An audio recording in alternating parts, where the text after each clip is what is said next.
Je vous explique le contexte de cette vidéo un petit peu, je vais vous raconter ma vie.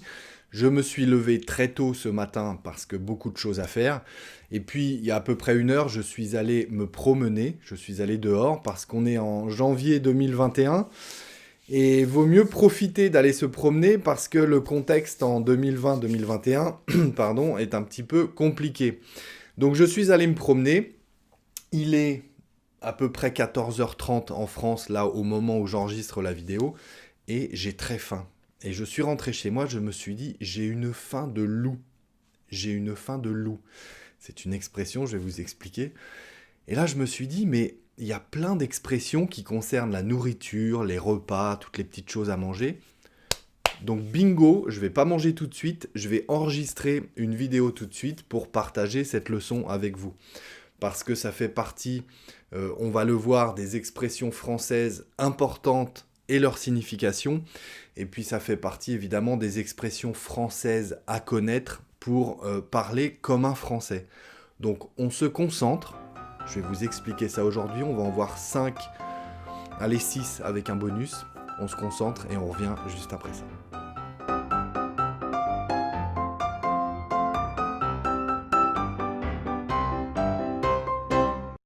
Bonjour à tous et bienvenue sur le Français by Alex.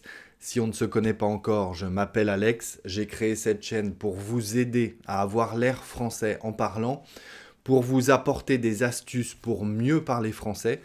Donc allez voir sur la chaîne les playlists. J'ai trié les leçons selon différentes catégories, selon différents thèmes que j'aborde. Allez voir tout ça. Si ça vous intéresse d'avoir l'air français en parlant, eh bien pensez à vous abonner. Je publie une nouvelle leçon tous les lundis et tous les jeudis. Cliquez sur la cloche, comme ça vous recevrez une notification à chaque nouvelle parution. Pensez à me laisser un petit pouce à la fin de la vidéo, en bas ou en haut, avec un petit commentaire pour me dire si ça vous a plu ou pas, ou pour me donner des idées, enfin pour communiquer. Les commentaires sous la vidéo, c'est l'endroit idéal, je compte sur vous. Je le répète à chaque fois, mais c'est tellement utile, allez voir dans la description des vidéos pour vous inscrire, pour recevoir les transcriptions de toutes les prochaines leçons. Vous cliquez sur le lien, vous indiquez votre prénom et votre adresse email et à chaque prochaine leçon, vous recevrez un email automatique avec un fichier PDF, avec un fichier texte. Ce sont les sous-titres des leçons. Comme ça, vous pourrez lire le fichier tout en m'écoutant. C'est très efficace pour apprendre et c'est plus pratique que de mettre les sous-titres sous la vidéo parce qu'on ne sait pas trop où regarder. Donc voilà. Vous aurez le fichier, vous pourrez lire tout en m'écoutant. Très efficace, allez-y et c'est 100% gratuit. Donc prenez une minute pour indiquer votre adresse email et je vous enverrai tout ça automatiquement par la suite. Allez, on commence tout de suite avec une première expression qui concerne donc tout ce qui se mange, j'allais dire, ou les aliments, ou tout ce qui touche à la nourriture. Avoir une faim de loup, c'est ce que je vous disais tout de suite. Avoir une faim de loup. Alors, qu'est-ce que ça veut dire? La définition, avoir une faim de loup, ça veut dire avoir très faim. Avoir très faim. Exemple, je pourrais manger n'importe quoi, j'ai une faim de loup. Je pourrais manger n'importe quoi, tout ce qui me passe sous la main, comme on dit. J'ai vraiment très faim. Ok? Avoir une faim de loup. Alors, ça remonte à il y a très longtemps dans l'histoire, hein. Le loup avait cette réputation, quand il avait faim, de dévorer tout ce qui lui passait devant la gueule, j'ai envie de dire, hein. On dit la gueule d'un loup, hein. Pour les animaux, on parle d'une gueule, pour un chien aussi, hein. Donc le loup avait cette réputation. Alors, un petit moyen mémotechnique, hein, pour se rappeler de cette expression. Pensez à l'histoire, le petit chaperon rouge dans la forêt avec le grand méchant loup qui va vouloir le manger. Le grand méchant loup, donc vous voyez, même dans les contes, il avait déjà cette réputation. Avoir une faim de loup, ça veut dire avoir vraiment très faim et avoir envie de manger n'importe quoi, avoir envie de dévorer tout ce qui nous passe devant en fait, hein. Avoir une faim de loup, c'est avoir vraiment très faim. Je pourrais manger n'importe quoi, j'ai une faim de loup. Ok? La deuxième expression qu'on utilise très souvent avec les enfants plutôt, faire l'andouille. Très court, hein, faire l'andouille. Alors, l'andouille, une andouille, c'est de la charcuterie, une spécialité française, charcuterie cuite avec un goût très prononcé. Bon, essayez, ceux qui aiment la charcuterie, ceux qui en mangent. Moi, j'aime pas, mais bon, c'est pas le sujet, c'est très particulier. Voilà. L'expression faire l'andouille, ça veut dire faire l'imbécile, faire l'idiot, faire l'imbécile.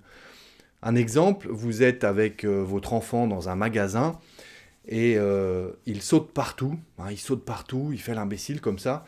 Vous pourrez dire, c'est pas vulgaire, c'est pas méchant, hein, c'est familier. Voilà, c'est une expression familière. On dira arrête de faire l'andouille. Arrête de faire l'andouille. D'où vient cette expression? J'en ai aucune idée, puisque une andouille c'est de la charcuterie, donc je vois pas le rapport. Mais c'est très utilisé, hein. Je vous dis, c'est plutôt enfantin. C'est une expression qu'on utilise avec les enfants. Arrête de faire l'andouille. Arrête de faire l'imbécile. Troisième expression du jour. Une addition, une note, hein, une addition salée. Une addition salée ou une note salée ou une facture salée. Ok? Salée, hein, on va rajouter du sel, ça veut dire qu'elle est vraiment très chère. Quel est le lien? Je ne sais pas, mais une addition salée, une facture salée, c'est une addition, une facture qui est très chère. Nicolas a eu un accident de voiture hier, rien de grave, mais pour les réparations de la voiture, la facture sera salée.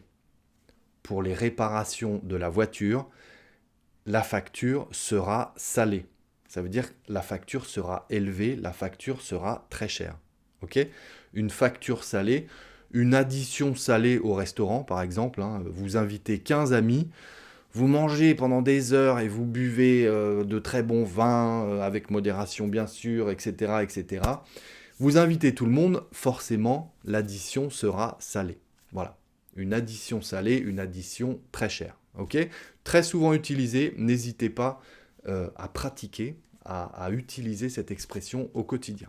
Une quatrième expression, familière aussi, hein, un peu, on l'entend tellement qu'elle est fatigante cette expression, mais je suis le premier à le dire très souvent, ok? Avoir la patate. Avoir la patate. Avoir la frite, mais bon, ouais, avoir la patate pour aujourd'hui, hein. Une patate, c'est une pomme de terre, ok? Une pomme de terre. Avoir la patate, ça veut dire avoir la grande forme, être en forme, être vraiment en forme, avoir la patate. Un exemple, vous commencez tôt le matin, vous arrivez à 7 heures au bureau, un collègue est déjà là, il est en train de danser dans son bureau, il est de très bonne humeur, il est 7 heures du matin. Vous arrivez, vous avez bu un seul café encore, vous n'êtes pas très réveillé, vous dites au collègue, eh ben dis donc, tu as la patate ce matin toi, hein. On va même manger le U de tu, comme ça arrive très souvent et comme je vais vous le montrer dans des prochaines leçons, vous direz, eh bien dis donc, t'as la patate toi ce matin. T'as la patate toi ce matin. Ok? Avoir la patate, avoir la grande forme. Très utilisé, c'est très familier, donc on dira ça quelqu'un de la famille ou un ami, hein, c'est tout, parce que c'est du langage familier qui n'est pas vulgaire, mais qui est familier. Ok? Avoir la patate. Une cinquième expression très courante aussi, familière, pas vulgaire du tout, mais familière. Coûter bonbon. Coûter bonbon, comme un bonbon qu'on mange, hein. Coûter bonbon, ça veut dire aussi coûter très cher. Coûter bonbon. Alors, d'où ça vient, je ne sais pas, parce qu'un bonbon, ça coûte pas cher. Mais cette expression coûter bonbon, ça veut dire coûter très cher. Donc d'où ça vient, je ne sais pas, peu importe. L'important, c'est de savoir que ça veut dire coûter très cher. Coûter bonbon. Un exemple, j'ai voulu habiter dans ce quartier, j'ai préféré louer un appartement parce qu'à l'achat, ça coûte bonbon. J'ai préféré louer un appartement plutôt que de l'acheter en fait, hein. J'ai préféré louer un appartement pour vivre dans ce quartier parce qu'à l'achat, ça coûte bonbon. Ça coûte très cher d'acheter un appartement dans ce quartier. À l'achat, ça coûte bonbon. Ok, ça veut dire ça coûte très cher. On peut l'utiliser pour n'importe quoi. J'adore cette voiture, mais franchement, elle coûte bonbon. Ok, coûter bonbon, coûter très cher, très utilisé au quotidien. Encore une fois, n'hésitez pas à l'utiliser. C'est familier, mais ce n'est pas vulgaire. Donc à vous de doser comme il faut. Ok. Et une expression bonus, ok, une 6e expression bonus, va te faire cuire un œuf. Va te faire cuire un œuf. Alors elle est curieuse cette expression, hein. On imagine quelqu'un qui part et qui va se faire cuire un œuf. Eh bien, va te faire cuire un œuf, ça veut dire dégage, va-t'en, je ne veux plus te voir, va te faire cuire un œuf. Alors, ce n'est pas gentil, c'est familier, ce n'est pas vulgaire non plus, il n'y a aucun mot vulgaire, il n'y a pas de mot impoli dans cette expression, mais c'est une expression qui veut quand même dire dégage, va-t'en. Et c'est souvent les enfants, ce sont souvent les enfants qui utilisent cette expression « va te faire cuire un œuf ». C'est un peu puéril comme expression. Si un adulte dit ça à quelqu'un, c'est une manière gentille et rigolote de dire « allez, laisse-moi tranquille, va te faire cuire un œuf ». Hein, c'est la personne en face, votre interlocuteur, aura certainement un sourire quand vous lui direz « va te faire cuire un œuf ». Ça veut dire, ok, on arrête là, c'est pas grave, on n'est pas d'accord. Voilà, c'est une manière de dire, allez, stop, on arrête. Mais c'est mignon, en fait, comme expression. N'empêche que ça veut dire, allez, va-t'en, dégage. Ok. Donc c'est souvent dans la bouche des enfants qu'on entend ça. Va te faire cuire un œuf, c'est deux enfants qui se disputent. Et voilà, il y en a un qui dit à l'autre, allez, va te faire cuire un œuf, je ne veux plus te voir. Va te faire cuire un œuf. Ok ? C'est l'expression bonus. N'hésitez pas à l'utiliser. Vous pratiquez comme il le faut, bien entendu. Dosez bien. Hein, c'est pour ça que je précise familier ou pas vulgaire, etc. Parce que il ne faut évidemment pas utiliser ces expressions avec n'importe qui. Voilà, 6 expressions à apprendre. Vous pouvez réécouter cette leçon parce que ces expressions sont vraiment très couramment utilisées. Vous pouvez les entendre très souvent au quotidien, donc c'est important pour vous de les apprendre, de les connaître. Et puis, n'hésitez pas à m'en soumettre d'autres en commentaire ou à me dire si vous voulez que je fasse d'autres leçons comme ça sur tout ce qui touche à la nourriture, à ce qui se mange, parce qu'il y a plein d'autres expressions, donc je peux en faire presque à volonté. N'hésitez pas à me le dire en commentaire. Allez, comme d'habitude, on va faire un petit tour sur mon compte Instagram où je poste des expressions de tous les jours. Allez faire un tour sur ma page Patreon si vous voulez que je vous écrive des cartes postales ou que je vous envoie des livres chaque mois. Ok ?